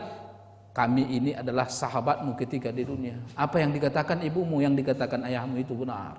Imam Al-Qurtubi mengatakan itu dalam kitab At-Tadhkirah.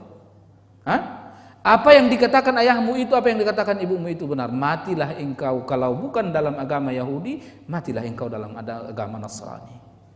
Ini fitnah kematian. Siapa yang selamat ibu? Siapa yang selamat? Tidak ada yang selamat kecuali orang yang diselamatkan Allah. Siapa yang diselamatkan Allah? Adalah ahlul iman, orang yang beriman dan orang istiqamah beribadah. Inilah yang dikatakan Allah, innal ladzina qalu rabbuna Allah tsumma istaqamu tatanazzalu alaihimul malaikah. Allah turunkanlah malaikat. Begitu Allah turunkan malaikat, malaikat mengusir setan tuh kabur. Lalu malaikat ini mengatakan, "Sianu, itu bukan ayahmu. Itu bukan ibumu, itu bukan teman-temanmu, itu syaitan.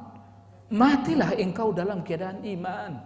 Tidak ada agama yang paling benar selain daripada Islam." Tatanazzalu alaihimul malaikah. Allah turunkan malaikat membela. Inilah makna doa yang ibu kalau sering doakan itu dalam Al-Quran. Rabbana la tuzigh qulubana ba'da idh hadaitana. Ya Allah, jangan lagi gelincirkan hatiku setelah selama ini engkau berikan kepadaku hidayah itu. Selama ini engkau berikan kepadaku iman, engkau berikan kepadaku kemampuan dalam beribadah. Jangan lagi gelincirkan aku. Maksudnya adalah terutama ketika syaitan datang di saat-saat kematian tiba. Wahab lana min ladunka rahmah. Anugerahkanlah kepadaku dari sisimu rahmat. Artinya adalah turunkanlah malaikat membela aku pada saat itu. Turunlah malaikat mengatakan, itu syaitan bukan ayahmu, bukan ibumu. Matilah engkau dalam keadaan beriman pada Allah. Maka ia akan mati dengan keadaan husnul khatimah. Ini, ibu ingat itu. Baru bisa istiqomah. Itu satu janji Allah. Lalu matilah dia. Mati dengan keadaan sangat indah. Malaikat, ibu, dalam hadis Bara bin Azib yang sangat panjang yang menceritakan tentang proses mati. Orang yang kalau mau mati itu adalah orang-orang beriman dan istiqamah beribadah. Malaikat yang datang itu jumlahnya ribuan. Dalam satu riwayat adalah sejauh mata memandang. Itu sahih. Jadi orang kalau sudah ruhnya ada di kerongkongannya, dia akan melihat malaikat yang akan mengambil nyawanya. Maka dia nggak ragu lagi. Dia melihat dengan matanya. Malaikat itu banyak. Maka jangan ibu katakan malaikat mencabut nyawa itu satu aja, enggak. Banyak. Dalam satu riwayat ribuan malaikat, riwayat yang lain adalah sejauh mata memandang. Maka itu saat yang sangat menakutkan. Ketika saat detik-detik kematian muncul, maka dia telah melihat malaikat yang mengerumuni dia. Tinggal hanya menunggu komandannya akan duduk di samping kepalanya. Nah, ini yang paling menakutkan. Itu yang paling menakutkan. Apa kalimat yang hendak keluar dari mulut malaikat ini? Ini yang akan menjadi nasibnya selama-lamanya. Sama modelnya ibu, kalau kita dulu lagi selesai sekolah, ujian pengumuman, semua orang tua murid udah ngumpul, teman-teman satu sekolah udah ngumpul, guru-guru udah ngumpul, tinggal nunggu kepala sekolah. Tambah deg-degannya nggak bu? Sering ke kamar mandi karena belum diumumkan. Apa yang akan diumumkan? Ada dua kemungkinan, lulus atau gagal. Nah, orang yang kalau beriman pun ya, kalau manusia mau mati pun seperti itu. Itu yang paling menakutkan. Malaikat sudah mengelilingi jasadnya. Yang paling menakutkan adalah kedatangan malaikat terakhir yang menjadi komandan, yang akan duduk di samping kepalanya. Kalau ia adalah orang yang beriman dan ahlul istiqamah, malaikat itu hanya mengatakan, apa kata dia? Ya ayyatuhan nafsul mutmainnah, wahai manusia yang berjiwa tenang. Lihat, wahai manusia yang selama ini di dunia bisa mengalahkan syahwat.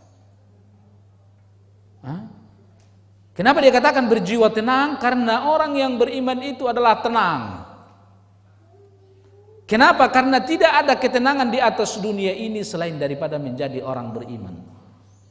Maka lihat, tidak ada yang paling tenang di atas dunia ini selain daripada orang beriman. Kalau seandainya raja-raja yang zalim itu mengerti hakikat ketenangan jiwa yang dimiliki oleh orang beriman, maka mereka akan membunuh setiap orang beriman. Tadi saya katakan tidak ada nikmat yang paling mahal selain daripada iman.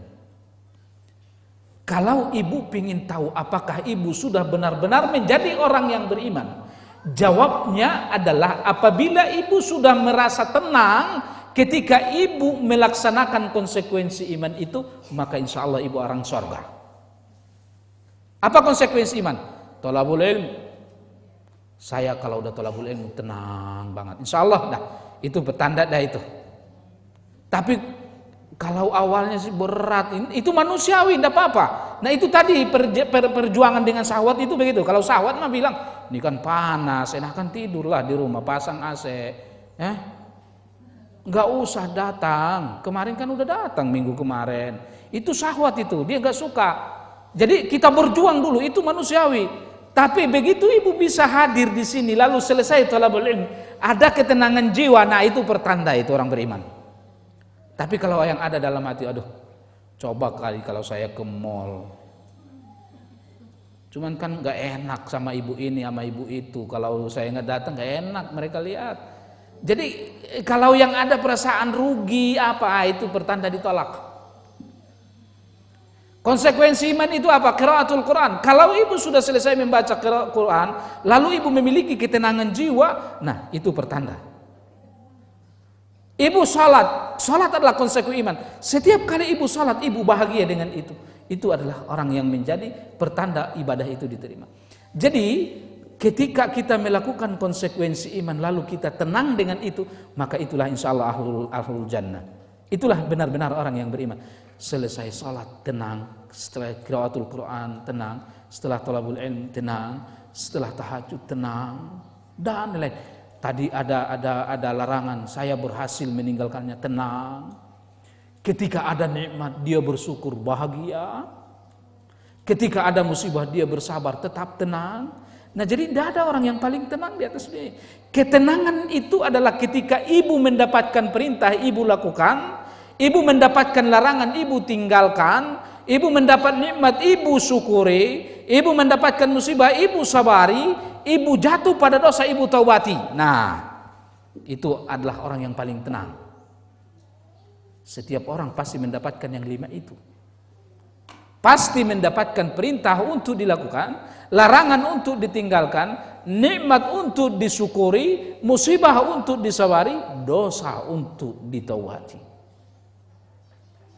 Kalau ibu sikapi dengan seperti yang tadi, ibulah orang yang paling tenang. Maka malaikat itu bilang, ya ayyatuhan nafsul mutmainnah, jiwa yang selama ini di dunia selalu tenang. Orang beriman itu begitu, Bu.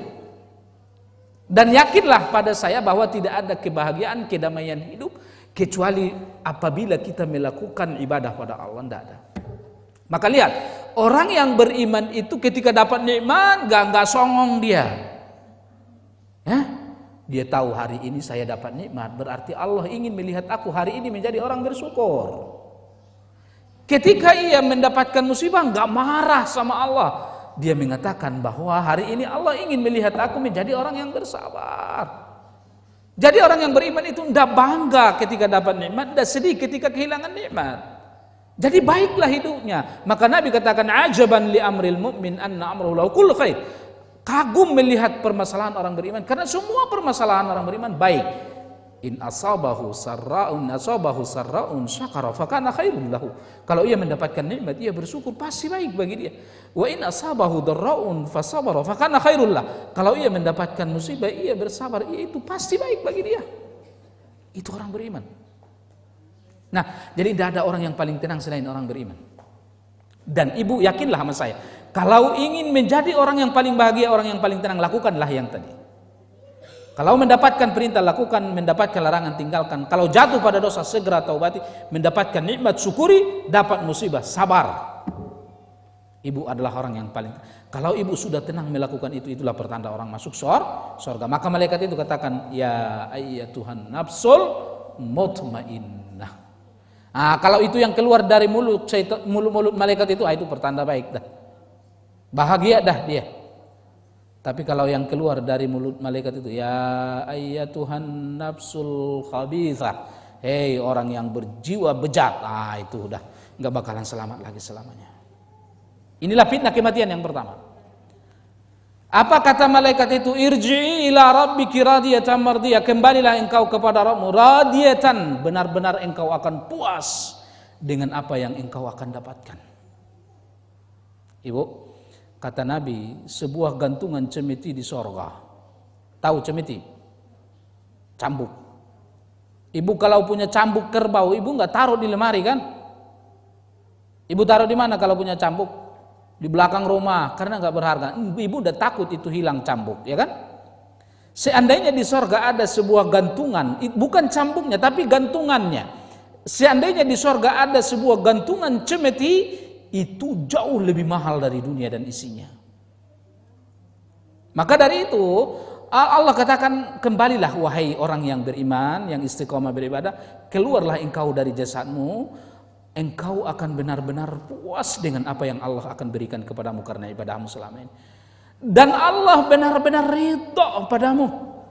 Ibu kalau masuk ke rumah orang, lalu orangnya nggak ridho, nggak enak makan di situ, ya Bu ya? Kelihatan dari wajahnya. Tapi kalau benar-benar dia ridho, makan kayak makan di rumah kita, tidur kayak tidur di rumah kita. Jadi repot itu kalau masuk ke surga Allah dalam keadaan tidak ridho pada orang itu.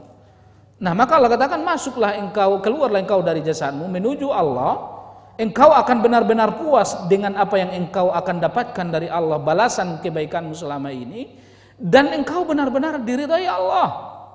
Fadkhuli fi ibadi, bergabunglah engkau dengan hamba-hambaku. Hamba-hamba yang mana itu? Yang tadi, an'amta alaihim minan nabiyyina was-siddiqina was-syuhada'i was-salihin. Maksudnya bergabung di situ apa? Ruhnya digabungkan dengan ruh orang yang solih. Jadi jangan pernah ibu berpikir ruh orang yang durhaka akan bertemu dengan ruh orang yang taat, tidak akan. Ya, malaikat yang ngambilnya aja beda, terlalu panjang waktunya kalau kita bicarakan. Kalau malaikat yang ngambil nyawa orang beriman cakap-cakap, Bu, harum-harum, ya kan? Ini tamu terhormat yang akan datang. Orang pengantinan aja kalau nerima tamu dipilih orang yang paling cakap, ya kan? Maka malaikat yang akan mengambil ruh orang yang beriman pun adalah cakap-cakap, harum-harum. Mereka membawa kain kapan dari surga yang sangat harum. Nah, begitu malaikat itu mengatakan seperti itu, keluarlah, Nabi bilang, ruh itu dari jasadnya seperti keluarnya air susu dari mulut poci. Sangat mudah keluar. Begitu ia keluar, malaikat itu langsung menangkapnya dan mereka balut dengan kain kafan. Setelah mereka balut dengan kain kafan, mereka menciuminya. Malaikat yang tadi banyaknya segitu menciumi ruh ini, dan ruh ini mengatakan, alhamdulillah, aku selesai dari kepenatan dunia. Ibu yang nangis kalau dia berkata apa? Alhamdulillah, aku berhasil melewati dunia yang penuh dengan cobaan. Lalu malaikat yang tadi ribuan membawa dia ke langit. Diketuk pintu langit. Apa kata penduduk langit yang pertama? Siapa yang datang? Si Anu bin Si Anu. Oh, dia orang yang taat. Dia adalah orang ahlul istiqomah. Buka pintu. Begitu dibuka pintu, mereka menyambutnya, menyanjungnya. Lalu malaikat itu mengatakan, ayo kita bawa ke langit yang kedua. Begitu seterusnya. Begitu diketuk langit yang kedua, dibuka pintu sama malaikat yang ada di langit yang kedua. Begitu seterusnya sampai melewati langit yang ketujuh, sampai menuju ke sebuah tempat yang dinamakan Illiyin. Disitulah orang-orang ruh-ruh orang yang taat, yang istiqomah beribadah. Begitu ia sampai di Illiyin, nah Nabi katakan, saudara-saudaranya yang beriman, saudaranya yang beriman, minan nabiyyin was-siddiqin was-syuhada'i was-salihin, berkerumun menyambut kedatangan dia seperti pulangnya orang rantau ke kampungnya.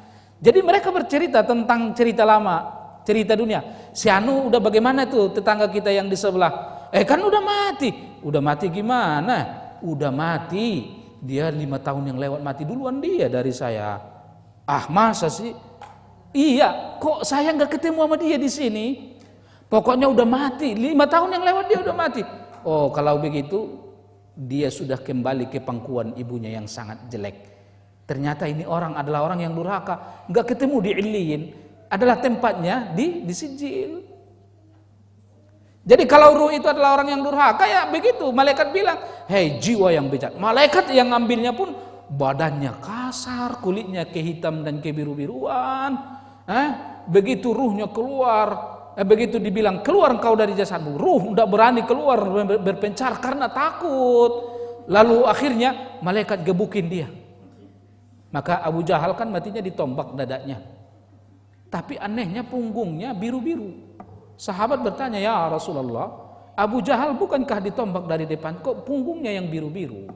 Kata Rasulullah, ruhnya tidak mau keluar. Ketika malaikat datang, maka digebukin sama malaikat.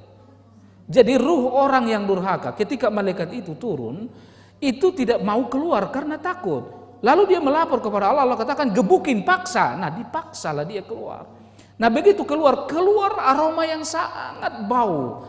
Ibu yakin gak kalau dosa itu bau? Cuman gak dibikin, gak diperlihatkan di dunia ini. Kalau dibikin setiap dosa itu bau di dunia ini, gak ada yang mau dekat sama kita. Begitu dekat, bau orang pergi. Tapi dosa itu bau, iya. Ya, maka dia ditangkap dengan kasar oleh malaikat tadi, dibalut dengan kain yang kasar yang mereka bawa dari neraka, dibawa ke langit. Setiap mereka melewati malaikat tutup hidung. Siapa yang datang bau banget ini? Oh, si Anu, pantas dia kan orang durhaka. Lalu diketuk pintu. Siapa yang datang? Si Anu, enggak boleh, enggak bisa. Allah katakan la tuftahu lahum abwabus sama wa la yadkhulunal jannata hatta yalijal jamalu fi sammil khiyat. Tidak akan dibukakan bagi mereka pintu langit dan tidak akan masuk mereka ke dalam sorga sebagaimana tidak mungkinnya seekor onta masuk ke lubang jarum. Lalu malaikat itu membuang ini ruh. Akhirnya dia ditangkap oleh malaikat yang ngurusnya, lalu di bawahlah dia melewati lapisan-lapisan bumi kepada sebuah tempat yang menuju namanya Sijil. Jadi enggak ada pertemuan setelah mati antara ruh orang yang beriman dengan orang yang durhaka. Maka Allah katakan, fadakhuli fi ibadi. Bergabunglah engkau dengan hamba-hambaku yang saleh. Nah, Ibu, di saat seperti itu, tadi kita kembali ke belakang sedikit. Apa yang menjadi sebab orang ini hilang rasa takutnya dan sedihnya terhadap dunia? Nah, absyiru bil jannati allati kuntum tu'adun. Hei malaikatku, perlihatkanlah surga yang akan menjadi tempatnya. Nah, malaikat itu bilang, Sianu, lihat tuh. Dilihat neraka. Yang paling pojok itu sebenarnya tempat yang Allah sediakan untukmu. Jadi setiap manusia ada 2 tempat yang disediakan Allah. Satu di neraka, satu di sorga. Mana yang dikasih modal itu yang dibangun. Sorga dan neraka itu udah ada sekarang. Bahkan makhluk yang pertama sekali terjadi setelah qalam adalah surga dan neraka. Ya. Makhluk yang pertama sekali diciptakan adalah qalam. Antara lain dalil menunjukkan bagaimana pentingnya ilmu. Yang kedua setelah qalam diciptakan Allah adalah surga dan neraka. Anda tidak akan sampai ke surga tanpa ilmu. Anda tidak akan selamat dari neraka tanpa ilmu. Setelah Allah Subhanahu wa taala ciptakan surga dan neraka, Allah menciptakan langit dan bumi serta isinya 6 hari. Mulai dari hari apa? Hah? Mulai dari hari Senin sampai hari Sabtu. Mulai dari hari Ahad sampai hari Jumat. Ya, mulai dari hari Ahad sampai hari Jumat.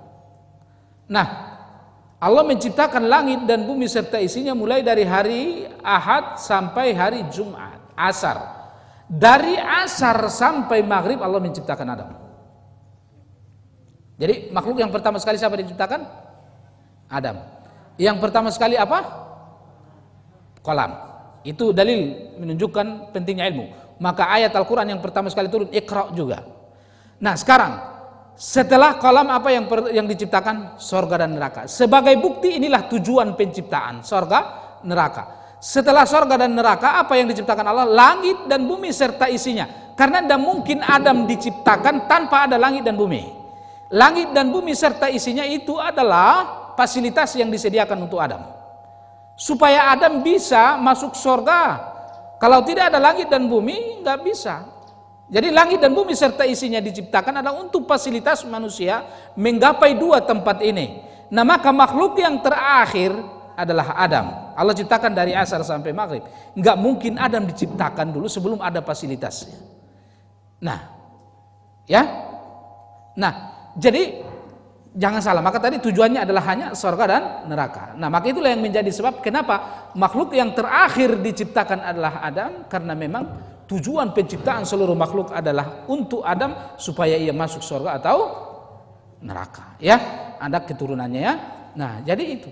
Nah, jadi ada sudah surga itu sekarang wajib diyakini surga itu sudah ada. Ketika hari kiamat terjadi, ia adalah 2 hal yang tidak dihancurkan ketika hari kiamat terjadi. Karena surga dan neraka adalah tempat keabadian. Nah, malaikat itu mengatakan Siano itu adalah tempatmu, lihat no yang paling pojok. Dia udah lihat dengan mata kepalanya. Tapi nggak jadi. Karena ketika di dunia engkau adalah berhasil menghilangkan kebodohan dan mengalahkan syahwat. Nggak jadi.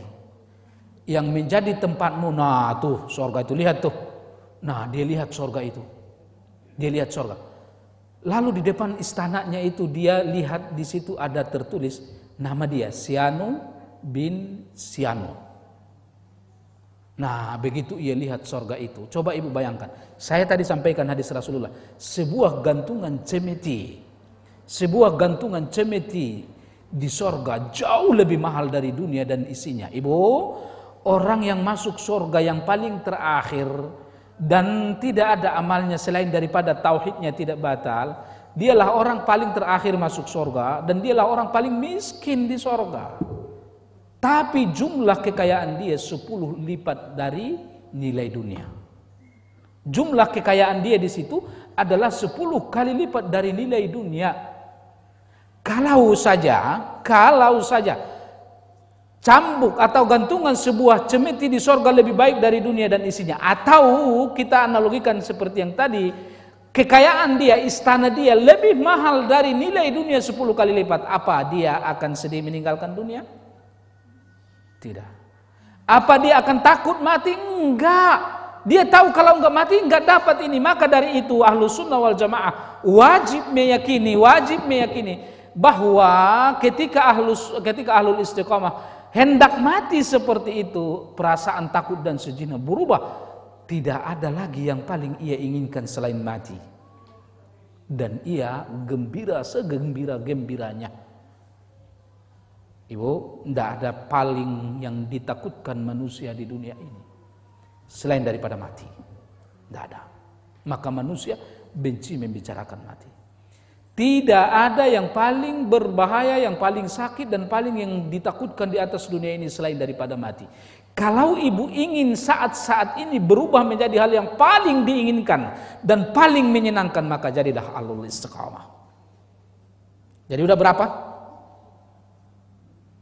Tadi dia diselamatkan dari syaitan. Malaikat datang membela dia. Ruh dia digabungkan dengan orang-orang yang saleh. Ketika mati dia bergembira.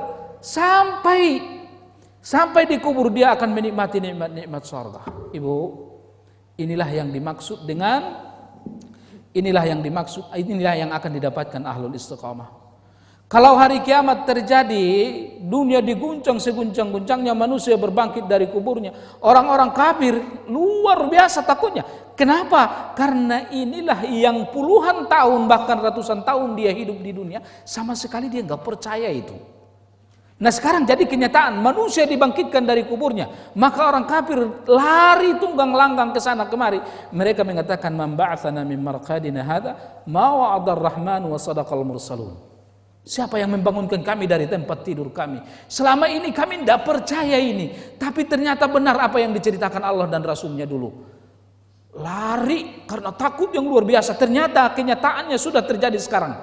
Kalau ahlul istiqamah begitu mau bangkit dari kuburnya, belum bangkit dari kuburnya, malaikat sudah berdiri di kuburannya menyambut kedatangannya. Begitu dia keluar dari kuburnya, Siano, inilah yang selama ini diceritakan pada kamu hari kiamat itu. Udah, ayo ikut sama kami. Kamu tidak ikut disulitkan pada hari ini. Rasulullah SAW sebelum beliau bangkit dari kuburannya, Allah menurunkan 70.000 malaikat untuk menyambut kedatangan Rasulullah dari kuburannya. Jadi kalau ibu ahlul istiqamah, ketika hari kiamat terjadi, manusia bangkit dari kuburannya secara bersamaan mulai dari awal sampai akhir. Coba ibu bayangkan, itu sangat menakutkan. Tapi begitu ibu keluar dari kuburan ibu, malaikat sudah datang. Ibu, inilah hari kiamat itu. Engkau tidak sulit, tidak akan dapat hukuman. Ayo ikut kami, engkau aman. Ini akan didapatkan ahlul istiqamah. Nah jadi untuk mendapatkan surga, tekunlah beribadah. Tapi ibu tidak bisa tekun beribadah kecuali ibu terus menerus memelihara iman. Maka saya katakan tadi harus terus menerus menuntut ilmu. Istiqamahlah menuntut ilmu, istiqamahlah beribadah sampai mati. Sampai mati ya bu ya. Nggak lama lagi bu. Yakinlah apa yang udah lewat udah lebih banyak dari apa yang sisa secara rata-rata, ya kan? Iya kan? Kalau seperti yang saya katakan tadi, ibu ingat ketika ibu kelas 1 SMP, lalu ibu bilang, oh kayaknya baru kemarin. Ternyata udah 50 tahun. Lalu kalau hanya sisa 2 tahun lagi bagaimana ibu? Itu jauh lebih singkat. Ibu, modal ibu semuanya hanyalah tinggal sisa usia ibu yang ibu nggak tahu berapa lamanya itu. Tapi kalau mulai dari sekarang sampai berakhir usia, ibu tekun beribadah, maka insya Allah selamat. Ya, istiqamah. Seterusnya, cara meraih surga itu ingat mati. Nantikan mati dan siapkan diri untuk mati. Ibu tidak akan baik keadaannya kalau ibu lupa mati, itu pasti. Ya. Lihat orang yang tertawa lebar, yang lupa daratan itu, bisa dipastikan saat itu ya adalah orang yang lupa mati. Jadi kita tidak akan mampu beribadah dengan baik kalau kita selalu lupa mati. Kematian itu sesuatu yang sudah dipastikan. Sama modelnya ibu. Tanggal 1 Januari itu sudah dipastikan. Itu tidak akan mundur, tidak akan maju. Yang bergerak cepat adalah mulai sekarang sampai tanggal 1 Januari. Paham? Maka dari itu nantikanlah terus kematian itu. Jangan lupakan dia dan persiapkan diri untuk menyambut kematian itu. Siapapun yang melupakan kematian, maka dia tidak akan baik. Dan dia tidak akan mempersiapkan kehidupannya setelah mati. Saya kemarin ngikutin ada seorang mahasiswa di perumahan saya meninggal kecelakaan di Solo. Saya baru-baru pindah, dulu saya tinggal di Cawang. Saya pindah baru 10 tahun ke Bogor. Dan termasuk orang yang pertama sekali di komplek itu. Saya masih ingat kuburan yang pertama. Siapa dibawa, karena saya suka ikut membawa jenazah ke kubur. Sekarang, kemarin tuh Ibu malam Selasa, jam 11 malam, saya ikut ke kuburan.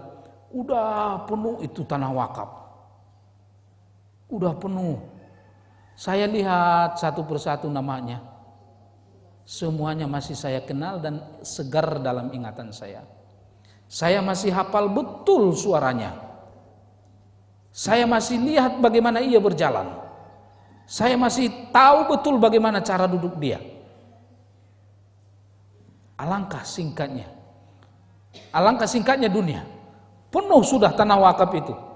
Baru jangka 10 tahun dan saya masih ingat mereka wajahnya semua. Saya masih ingat itu cara jalannya, masih ingat suaranya dan lain-lain. Itulah dunia, itulah mati. Jadi banyak hal sebenarnya yang sebenarnya bisa kita jawab tapi pura-pura nggak tahu kan kita. Kamu kenapa telat sholat? Dia bilang, anak saya rewel. Mungkin tuh orang yang nanya bisa memahami, bisa menerima jawaban itu. Tapi sebenarnya ini orang yang menjawab tahu kalau itu jawaban tidak bisa diterima Allah nanti. Kan gitu. Jadi banyak hal yang kita sendiri tahu apa yang kita lakukan itu adalah salah dan kita tidak bisa menjawab kalau Allah tanya nanti di hari kiamat. Cuman untuk lebih legal dikit ditanyalah Ustadz, kan gitu. Ustadz, kemarin tuh sebenarnya saya kan ada di mall tuh belanja. Azan dikumandangkan tapi tanggung belanjaan jadi telat deh sholatnya. Sebenarnya dia tahu itu, dia yang paling tahu keadaan dia saat itu, kan gitu. Apakah perbuatan itu bisa, alasan itu bisa ia pertanggungjawabkan nanti di hadapan Allah. Cuman kalau ustadz yang jawab agak legal dikit, apalagi ustadznya enggak jujur, enggak apa-apa kalau begitu mah mudarat itu. Tapi sebenarnya dia tahu kalau itu adalah salah. Jadi selalulah persiapkan jawaban atas perkataan dan perbuatan yang Anda lakukan kalau nanti Allah menanyakan itu di hari kiamat. Sianu, kamu pada tanggal sekian, kamu kenapa telat salat? Kalau sampai Allah katakan kenapa, maka Allah akan pasti memasukkan dia ke neraka. Maka orang yang beriman tidak pernah nanti didebat Allah. Orang yang beriman di hari kiamat tidak pernah didebat Allah. Maka orang yang beriman dan istiqamah beribadah yang akan masuk ke dalam surga itu, ketika Allah membagikan buku catatan amalnya, ibu, orang yang beriman catatan amalnya itu cover bukunya warnanya putih. Lalu lembaran-lembaran awal itu adalah catatan dosa kecil. Kata Allah, lihatlah dari awal. Dia lihat mulai dari nomor 1. Coba ibu bayangkan, jangan sampai ini ada kalimat dari Allah kenapa. Kalau sampai ada kalimat kenapa pasti masuk neraka. Nah, maka kalau itu adalah orang yang beriman, itulah yang dikatakan Allah dalam Al-Quran, sayuhasabu hisaban yasira. Orang yang beriman dan istiqamah beribadah itu Allah akan tanya catatan amalnya, tapi hanya sekedar formalitas saja. Allah enggak mendebat dia. Lalu Allah bertanya, Sianu, ini nomor 1, dosa nomor 1 kamu lakukan ya itu? Iya ya Allah, saya lakukan.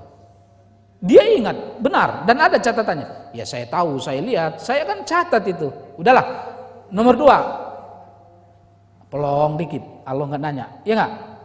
Nomor 2, ini kamu lakukan nggak? Iya saya lakukan ya Allah. Sampai nomor-nomor berikutnya, tahu berapa lembar itu dosa kecil. Selamat, nggak ada kalimat kenapa kamu lakukan. Lalu Allah Subhanahu wa taala katakan, buka lembaran berikutnya. Setelah dibuka lembaran berikutnya, catatan dosa besar. Bagaimana kira-kira? Tadi aja udah ketar-ketir, tahu berapa lembar dosa kecil.